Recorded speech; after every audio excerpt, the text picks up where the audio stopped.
Sfēra ūdens vīriem aprīlī. 9 monētas. Ļoti jauka kārts, kur jūs sajutīsieties, varbūt saņemsiet kādu dāvanu no mīļotā cilvēka, vai būs 9 randiņi. Tad tā ir sieviete, kura jūtas, jā, man viss sanāk, man izdodas izveidot vai uzturēt brīnišķīgas attiecības ar partneri, un tāda piepildījuma un gandarījuma sajūta būs.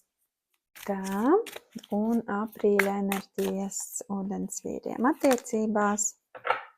Un vēl viena līdzīga, tā zižļu karaliene, ja mēs paskatāmies, tad karalienes abas divas mums te ir, un zižļu karaliene ir par to, ka ir izlēmīgums un vēlme kaut ko darīt.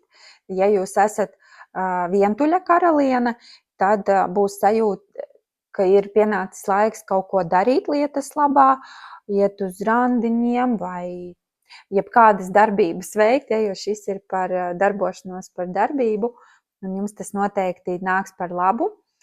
Un ja jūs esat pārī, tad arī kaut kāda būs varbūt jauna ideja, kaut ko jaunu pamēģināt, kaut kādu jaunu kopīgu pasākumu ierosināsiet savam partnerim.